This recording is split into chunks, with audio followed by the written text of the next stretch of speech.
First, the basic body styles. A sedan is a 4-door. A coupe is a 2-door. Convertible can be converted from closed to open, regardless of the number of doors. A station wagon is a sedan with a rear box, but there have also been 2-door wagons. And a hardtop is a 4-door with no center pillar, but it's sort of an archaic term. Now, the fender, hood, bumper cover, grille, if your car has one, combined together are called the front clip. I've heard a lot of explanations for the term. None of them make sense. Fender used to mean the kind of outboard fenders you imagine on a vintage car. They originally were there to keep stuff from flying off the tires into your face. On modern cars, the fender, of course, is integrated. It's this whole piece of sheet metal at the left and right front corners, but it is detachable. Just after this whole front clip stuff is something called the cowl. This is very deceptively subtle. A whole lot of the proportions of your entire car are determined by this top of the firewall. Any given 2-door, 4-door, convertible, and wagon of the same model car will typically share a cowl and get much of their family identity from it.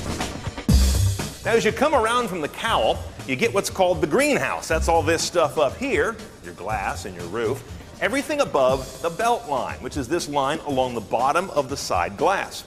The greenhouse is held up by pillars, and you letter them going back A, B, C, and if you've got a wagon or an SUV, you might have a D. By the way, if the C pillar, or the last pillar, is really huge, it's called a sail panel. At the rear of the car is the quarter panel. Unless you drive a Model T, you don't have rear fenders. You have quarter panels. Quarter panels are analogous to front fenders. They serve a similar purpose, with one big difference. They're integral to the body shell. They don't come off unless you've got a torch. Oh, by the way, this piece of glass over here, most folks call that the back window. Technically, it's the back light because it's not a movable window at all, unless you're driving a mid-60s Mercury with the breezeway option. That was cool. In the rain, the rear window shines.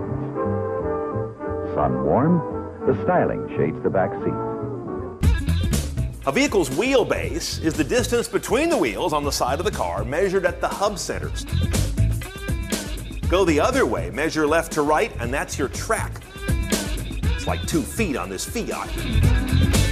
But on most cars, wider's considered better. Wider is better. This piece of bodywork underneath the door shut line between the wheels, that's your rocker panel.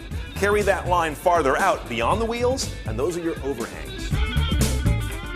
Now you know the names of your car's anatomical parts. Helps you in a lot of ways as you watch and read reviews, and it also helps you decode what the body shop guy's talking about when he does your estimate.